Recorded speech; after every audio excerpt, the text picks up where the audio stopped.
너무 귀중한 찬양 특송 하나님께 최고 영광을 돌려드립니다. 여러분, 예배가 어느 정도로 축복되고 어느 정도로 중요한 것이냐? 여러분들의 문제가 어떤 문제이든지 상관이 없습니다. 어떤 어려움을 겪고 있든지 전혀 문제가 안 될 정도로 하나님은 완벽하게 예배 때에 모든 답을 다 주실 것입니다. 돈이 없는 사람에게 돈을 주는 게 아니고 돈이 없는 이유를 알게 하실 것입니다. 하나님이 안심하시고 초경제에 돈을 주실 수밖에 없는 이유 속으로 들어가는 응답을 주실 것입니다. 우리는 한탕주의가 아니죠. 여러분들 마음에 여러 가지 고민과 갈등이 있을 수 있습니다. 그것이 평안과 확신과 감사와 행복으로 바뀔 수 있습니다. 막연히 감정적으로 바뀌는 게 아니고요, 성취되어질 언약의 말씀에 근거를 두고 그렇게 될 것입니다. 닫혔던 문들이 열려지게 될 것입니다. 왜냐하면 닫혀있는 이유, 왜 나에게는 문이 닫힐까라는 이유를 예배 때 깨닫는 거예요. 그러면은 어떻게 하면은 응답의 문이 열려질 것인가? 다른 데서는 찾을 수가 없어요. 선포되어지는 말씀 가운데 여러분들이 그거를 찾을 수 있습니다. 그러면은요, 응답의 문이 열리면 어떤 일이 생기느냐? 맞바로 오는 게 아니고요, 정확한 하나님의 시간표 따라서. 우리는 너무 간사하기 때문에 하나님이 실수하지 아니하시고 정확하게 시간표 따라서 열려진 응답의 문을 통해서 계속해서 응답을 주실 것입니다. 혹시 육적으로 질병 가운데 있는 분들, 또 경제적으로 어려움 가운데 있는 분들, 인간관계에 있어서 여러 가지 이 상처가 있고 아픔이 많이 있잖아요. 그 다음에 학업에 있어서 또 사업에 있어서 여러 가지 위기를 맞이한 분들이 있을 수 있습니다. 괜찮습니다. 하나님은 말씀을 통해서 완전한 답을 주실 것입니다. 어떻게 답을 주시느냐? 인간 세상의 영역을 뛰어넘는, 이 세상에 상식과 과학과 경제와 의학이 중요하지만은요, 그 속에서는 우리는 맨날 밥 먹고 사는 걸 걱정해야 돼. 무한 경쟁 가운데 치고받고 싸우면서 간신히 밥 먹고 사는 인생을 살아야 돼. 그런데 오늘 우리가 드리는 예배는요, 종교적 의무감을 가지고 드리는 예배가 아니에요. 많은 종교단체가 예배 행위를 다 한단 말이에요. 정성껏 하겠죠. 그런 예배가 아닙니다. 우리 예배는요, 세계복음화를 위한 예배입니다. 우리 예배는요, 정확한 하나님의 언약을 붙잡고 드리는 예배예요. 그래서 성삼위 하나님께서 집중하시고 성삼위 하나님께서 친히 보호자의 능력으로 이 자리에 임하시는 예배이기 때문에 하나님께서는 의학으로 안 되는 일을 말씀 성취를 통해서 하실 수 있는 게 예배 응답입니다. 경제적 이 땅의 경제 원리를 뛰어넘는, 인간의 노력과 방법을 뛰어넘는 초경제의 원리는 정확한 언약을 붙잡을 때 하나님께서 우리에게 응답으로 주십니다. 그런 일이 일어나야 돼요. 왜냐하면 237 치유해야 되거든요. 온 세상이 병들었잖아요. 의학으로 되는 게 많지만 안 되는 게 억만 배 더 많다는 것을 양심 있는 의사라면 다 알고 있습니다. 그죠?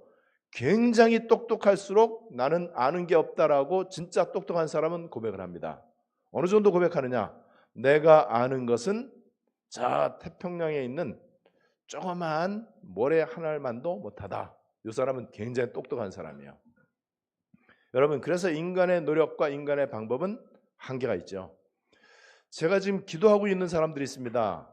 그 사람들의 특징이 뭐냐? 그 사람들에게는요, 초의학이 좀 필요해. 초경제가 필요해. 초과학이 필요해. 초자연이 필요한 사람들 놓고 내가 지금 기도하고 있습니다. 그 사람들 기도하면서 제가요, 좀 미안하지만 좀 심한 기도를 해요. 어떤 기도를 하느냐? 나는 절대 불가능이다라는 것을 인정하게 해 주십시오. 왜냐하면 인정 안 해서 그렇게 된 사람들 많거든요.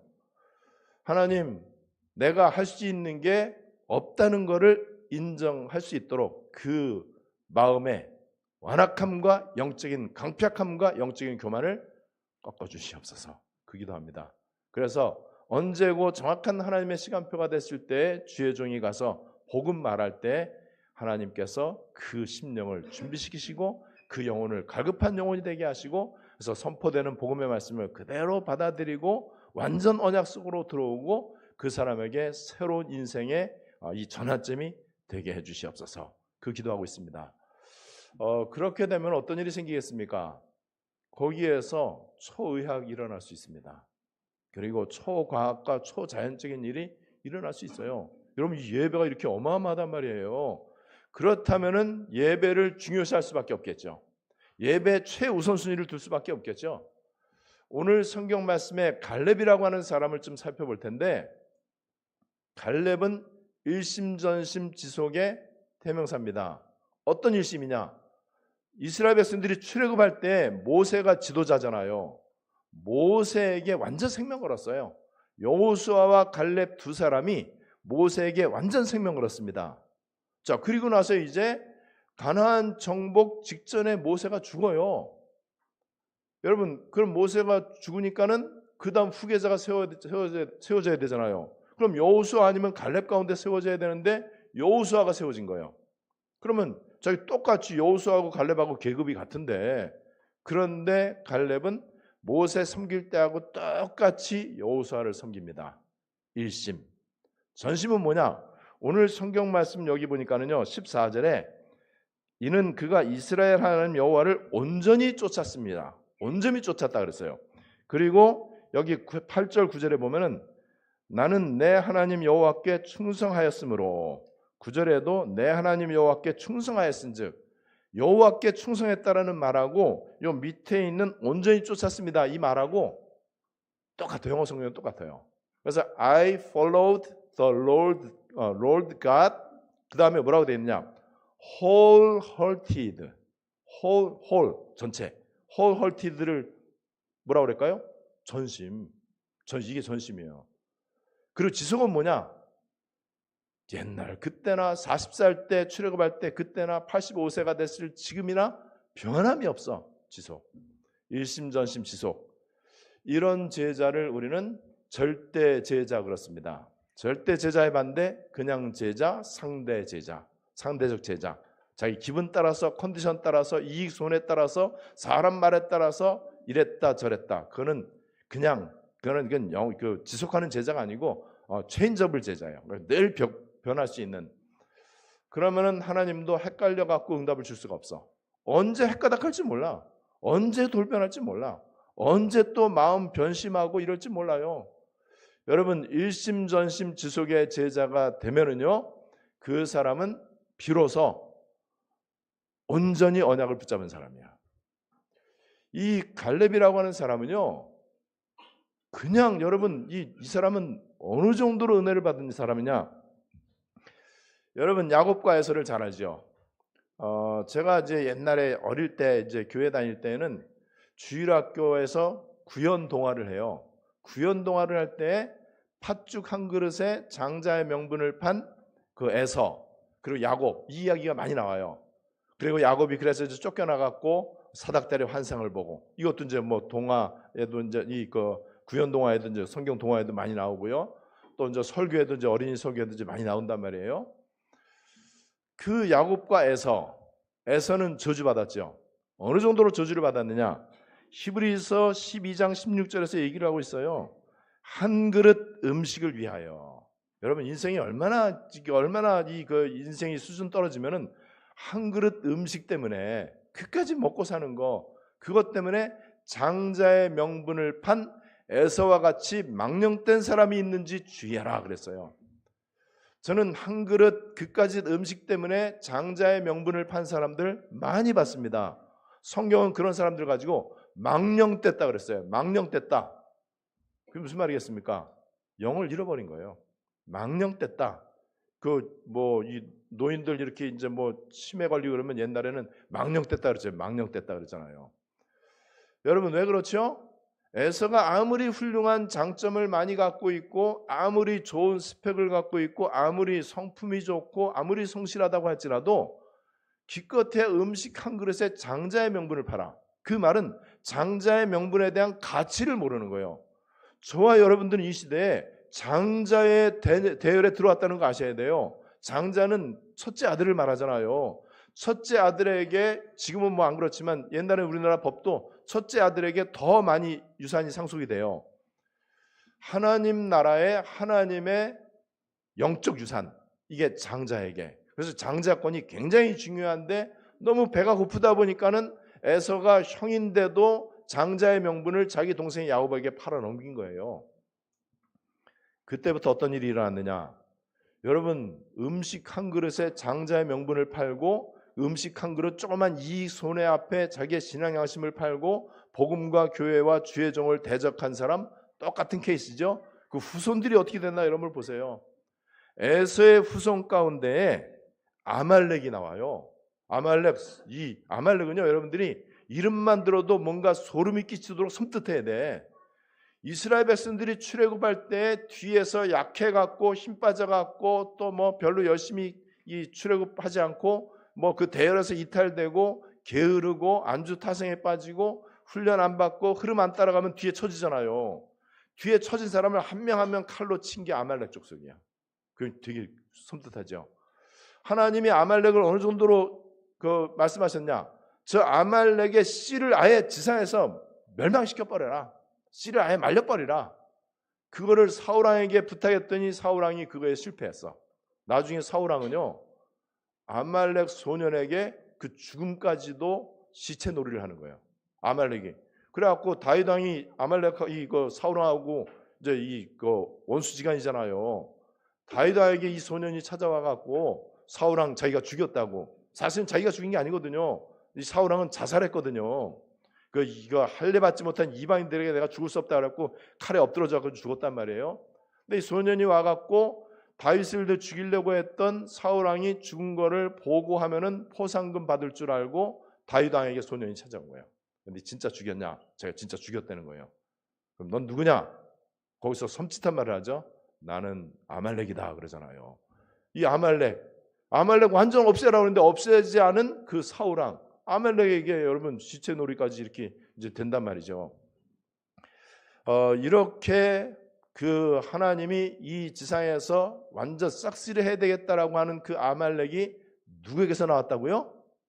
에서에게서. 언약의 중요성을 모르고 복음의 가치를 모르고 덜 중요한 거에 왈가왈부하는 에서와 같은 사람. 이 아말렉이 그 후손이에요. 또 여러분, 모세가 광야에서 이제 이스라엘 공동체 생활을 하고 성막 중심으로 이제 가나안 땅을 해서 가잖아요. 여기에서 모세를 대적해 갖고 반역을 일으켜서 땅이 지진이 났고 땅이 갈라져 갖고 고라 일당들을 전부 땅이 삼킨 사건, 이 고라, 이것도 또 이게 에서의 후손이에요. 또 여러분, 그러니까는 우리가 나 한 사람이 바른 언약 붙잡는 게 너무 중요한 거예요. 나 한 사람에게 무엇이 심겨져 있는가가 미래와 후대를 결정한다니까요. 우리 속에 정확한 복음과 전도에 대한 언약이 심겨져야 돼. 이게 어느 정도로 심겨져야 되느냐? 영원히 떠나지 않아서 일심전심 지속할 정도로 이렇게 심어져야 된단 말이죠. 이 에서의 아들이 엘리바스라고 하는 사람이다라고 창세기 36장 10절에서 얘기하고 있어요. 에서의 아들이 여러 명 있어요. 근데 이 엘리바스는 이 에서의 아들인데 이 엘리바스가 또 첩이 또 많아. 이 엘리바스의 아들이 그니스라고 하는 사람이에요. 그니스하고 그나스는 똑같은 사람입니다.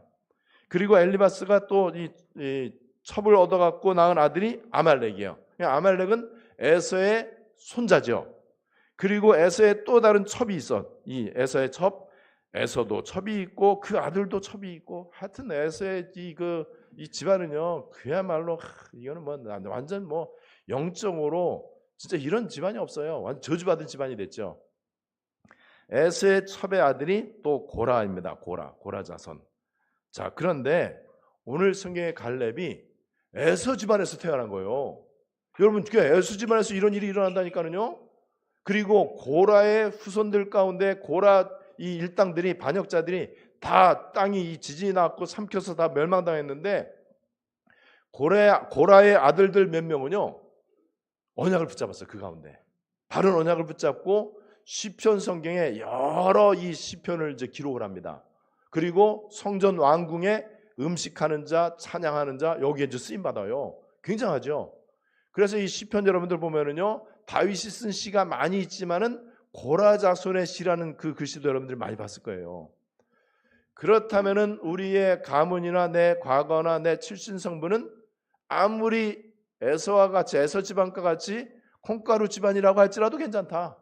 그야말로 흙수저 집안이고 심지어는 노비 집안이고 노예 집안이고 정말 아무 별 볼 일 없는 이런 집안이라고 할지라도 괜찮아요. 우리 뭐 다 옛날 우리 집 거슬러 올라가면 다 우상 숭배했잖아요. 제사 많이 지내고 그야말로 귀신 불러들이는 이런 집안이었단 말이에요. 그런데 오늘 성경에 갈렙이라고 하는 사람이요, 그니스 족속이요. 그러니까 이 에서의 손자죠. 에서의 손자 아말렉하고 같은 손자예요. 배다른 손자일 뿐이에요. 아말렉하고 이 그니스는요 같은 형제예요. 같은 형제. 에서의 손자니까는요. 여러분, 이런 집안에서 갈렙이 나왔습니다. 자, 이제 모세를 중심으로 해서 이스라엘 백성들이 이 애굽 땅에서 피 바르고 출애굽하잖아요. 피 아니면은 출애굽 못해요. 피 바르고 출애굽할 때에 이스라엘 백성들만 나온 게 아니에요. 누가 나왔죠? 피 바른 사람은 다 나왔어.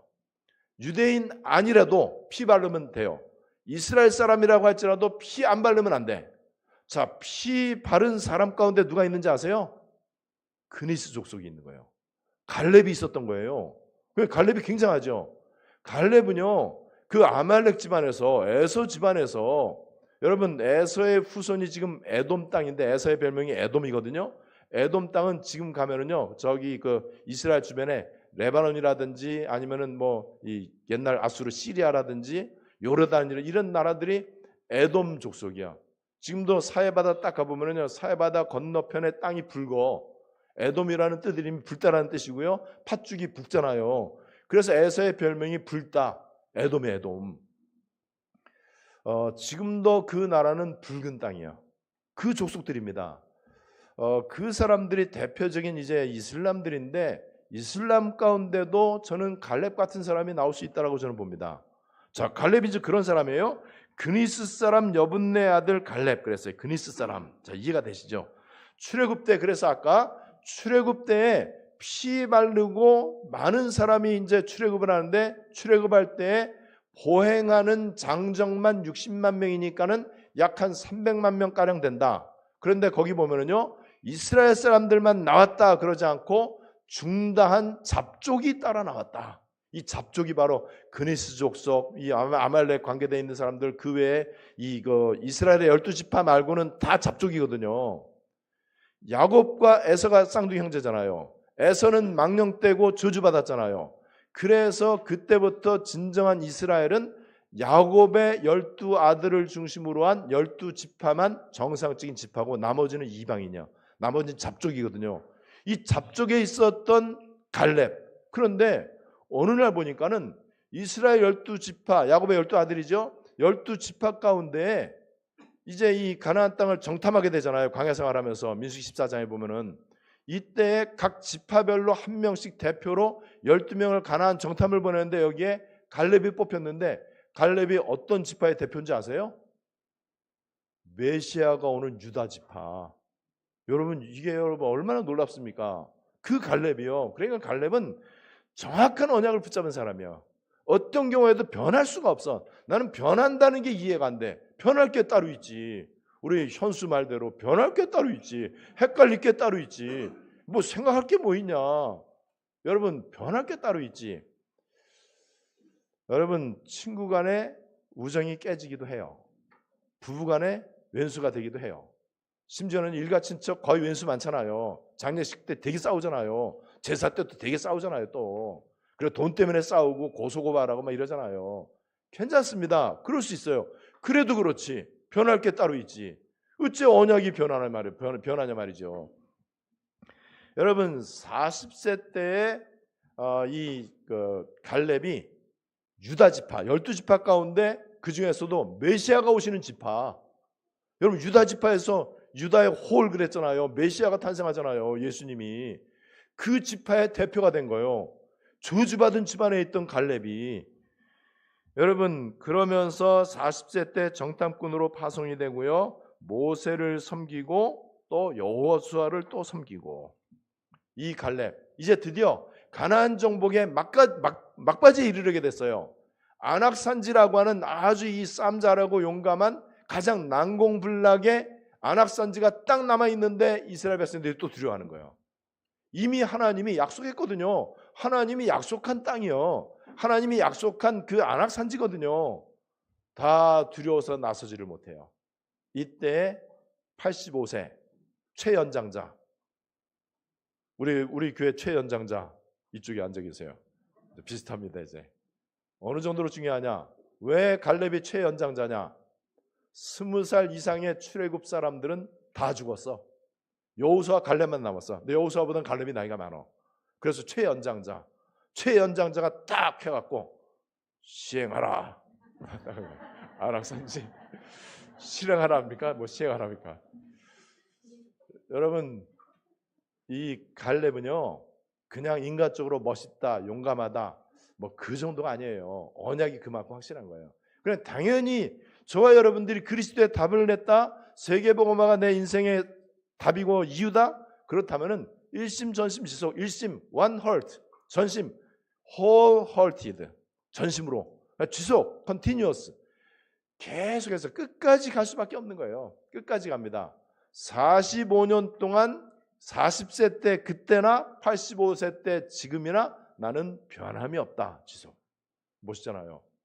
여러분, 우리가 이렇게 지속할 수 있는 게 뭐 있죠? 숨 쉬는 거. 그거 말고는 지속하는 게 없어. 밥 먹는 거, 잠자는 거.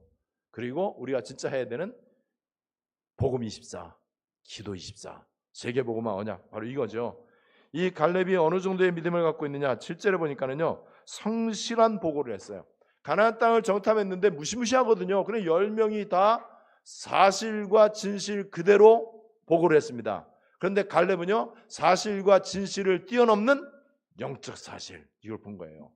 그래서 여기 보니까 성실한 마음으로 보고했다. 이 성실하다가 뭐냐? 성실한 보고, report according to my convictions, 내 확신을 따라서 보고했다. 어떤 확신이죠? 그냥 사실과 진실만 보면은 두려워요. 메뚜기 신드롬에 걸려요. 우리는 메뚜기와 같다, 이렇게 걸린단 말이에요. 그런데 여호수아와 갈렙은 영적 사실을 본 거고 언약을 붙잡았기 때문에 저들은 우리의 밥이다 그랬어요. 저들은 우리의 먹이다 그랬어요. 그 맞죠, 여러분? 이거는 교만하거나 상대편을 우습게 하거나 세상을 우습게 하라는 얘기 아니에요. 세상을 우습게 하면 안 되죠. 세상을 무시해도 안 되고, 그렇다고 세상을 부러워해서도 안 되고, 세상을 두려워해서도 안 됩니다. 얼마나 정확하면 이게 성실한 보고요. 그래서 우리 사역자들 보고할 때 성실한 보고를 하셔야 돼. 기죽는 10명의 정탐꾼과 같은 보고하면 안 돼. 그러면 일심전심 지속이 안 된단 말이죠. 이 여호와께 충성했다라고 8절 9절, 여호와께 충성했다가 밑에 온전히 여호와를 쫓았다는 말하고 똑같고요. 옛날 성경을 보니까는, 제가 찾아보니까는요 8절 9절에 여호와께 충성했다, 이거는 바뀐 성경이거든요. 8절 9절에 여호와께 충성하였으므로, 옛날 성경 보세요. 여호와를 온전히 쫓았으므로, 전심이에요, 전심. 그리고 그때나 지금이나, 옛날이나 40년 전이나 45년 후나 뭐 옛날에 그때 그 당시나 지금이나 변함이 없는 사람들 이 자리에 앉아 계시는 줄 믿습니다. 그럼 변하지 말아야죠. 크고 견고할지라도, 우리 지금 우리가 하고 있는 237 망대 크고 견고하죠. 3단체와 싸운다, 굉장하죠. 우리가 메타버스 시대에 그 4차 산업혁명, 그리고 AI 시대, 이 시대에 우리가 3단체를 향해서 도전한다. 크고 견고하게 보이죠. 안악산지처럼 보이죠. 우리 주제의 237 치유 서밋 성전, 세계의 뜰, 금토일 시대, 굉장하죠. 그런데 크고 견고할지라도 그 다음이 중요한 거예요. 크고 견고할지라도 24 수준, 여호와께서 함께 하시면 25 수준. 맞잖아요, 여러분. 이래야 이게 믿음이죠. 이게 정상적인 믿음이죠. 그래서 이 갈렙은 일심전심 지속의 제자다. 이 갈렙에게 하나님이 주신 응답이 뭐냐? 여호와께서 말씀하신 이 산지지 택도 없는 거 도전하라는 게 아니에요. 하나님이 약속하신 거, 그러면 약속을 붙잡았다, 언약을 바르게 붙잡았다, 그러면은 이미 그거는 앞으로 차지할 게 아니고 이미 내 거예요. 여러분, 237 치유 서밋 성전 어떻게 성취되는지 우리는 이제 봐야 되겠죠. 237 세계복음화, 우리는 그건 이제 봐야 될 것입니다. 이 이 갈렙에게 하나님께서 어떤 응답을 주셨느냐? 여러분 우리가 대학교 갈 때 수능 시험을 보잖아요. 그리고 미리 이렇게 미리 이제 이 특별 전형 이거 하잖아요. 이스라엘 12지파에게 가나안 땅을 분배를 하는데 유다 지파 그 중에서 갈렙에게는요 특별 전형을 해갖고 미리 뭐라 그러죠? 미리 입시하는 거 수시 그거 된 거예요. 나머지 이제 11명이 이제 제비뽑기 하는 거예요. 제비뽑기하고 가나안 이제 나누거든요. 이 갈렙에게는 헤브론 땅이 어떤 땅인지 아세요? 아브라함의 마므레 상수리 숲이 있는 그 땅, 막벨라 굴이 있는 그 땅. 지금도 헤브론 땅은요 85% 이슬람들이 차지하고 있어. 거기를 우리가 위험을 무릅쓰고 갔어요. 거기 가니까 뭐가 있느냐? 헤브론 땅, 막벨라 굴, 이 갈렙이 차지했던 헤브론 땅에 아브라함과 이삭의 무덤이 있어. 그 다음에 아브라함과 사라, 그 다음에 이삭과 리브가, 야곱과 레아 이 무덤이 있어요. 6명의 무덤이 있어요. 그런데 거기 7번째 무덤이 또 있어. 7번째 무덤이 뭔지 아세요? 아담 혹은 요셉 이렇게 이제 기록해. 아직은 정확하지 않은가 봐요. 아담의 무덤도 거기 있다는 설이 지금 굉장히 많아요. 또 요셉이 이 애굽에 있을 때 총리하면서 내가 죽거들랑 출애굽할 때 내가 죽은 다음에 출애굽할 때 내 해골을 메고 가라. 그래서 요셉의 무덤일 거다라고 추측하는 학자들도 있어요. 언약의 족장들의 무덤. 저 애굽에 가면은요 룩소르라고 하는데 왕가의 계곡이라는 게 있어요. 왕들의 무덤. 그런 거하고 비교하는데 반대되는 거죠. 바로 왕들의 무덤이 아니고 언약의 믿음의 영웅들의 그 무덤, 죽어서도 묻히고 싶어했던 땅, 헤브론 땅, 그 땅을 갈렙이 딱 받은 거예요. 여러분 이런 거에 대해서 우리가 거룩한 욕심을 좀 가져야 될 것입니다. 그랬더니 전쟁이 그쳤더라. 자, 그래서 피 바르고 출애굽한 세대 가운데 절반은 이방인, 절반이 갈렙이잖아요. 절반 여호수아. 갈렙은 그니스 족속, 그것도 아말렉 족속, 그것도 에서의 후손, 저주받은 후손. 일심전심 지속, 바른 언약 붙잡으면 됩니다. 여러분들이 진짜 그리스도의 가치를 발견하고요, 세계복음화에 완전 방향 맞추면 돼요. 이때에 하나님은 이 세상을 뛰어넘고 3단체를 능가하고 시공을 초월해서 보좌의 능력과 우주적인 힘으로 우리에게 역사하실 줄을 믿습니다. 일심전심 지속의 절대 제자 되시기를 주 예수님의 이름으로 축원합니다. 하나님 은혜를 감사드립니다. 갈렙과 같이 45년이 지나도 40세 때 붙잡았던 피 언약이 어떤 경우에도 흔들리지 않게 하시고, 그래서 일심으로 주의 종을 섬기고 일심으로 언약의 흐름을 따라가고, 또 중대한 위기를 만났을 때에도 전심으로 앞에 나서서 끝까지 지속하는 절대 제자가 되게 해 주시옵소서. 오늘 말씀 한 주간 동안 깊이 묵상하면서 24시 기도를 누리고 25시의 축복을 누리는 우리 성도들 되게 하시고, 우리 안디옥 교회를 통해서 이 시대 가나안이 정복되는 역사가 일어나게 해주시고 홀로 영광 받아 주시옵소서. 주 예수 그리스도의 이름으로 기도드리옵나이다. 아멘.